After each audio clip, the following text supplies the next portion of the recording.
अस्सलाम वालेकुम नाज़रीन, आऊं आहियां अमजद सुमरो ऐं तव्हां ॾिसी रहिया आहियो BSK न्यूज़। नाज़रीन, हिन वक़्त जी ताज़ा तरीन ख़बरनि सां तव्हां सां गॾु आहियूं।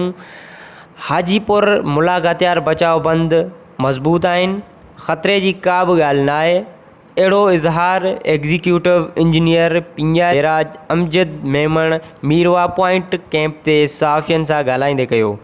हिन चयो त हिन वक़्तु पाणी जो वहिकिरो 2 लख क्यूसेक गुज़री रहियो आहे। ईंदड़ रेलो बि ख़ैर ख़ूबी सां गुज़री वेंदो।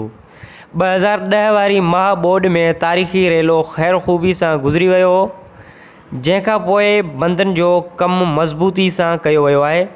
उहा महिनत MNA सैयद नवीद कमर जी आहे, जेको हितां जो मक़ामी आहे, जंहिं पंहिंजी सख़्त निगरानी में कमु करायो। बंद मज़बूत आहिनि। वधीक अपडेट्स जे लाइ जुड़िया रहो BSK न्यूज़ सां।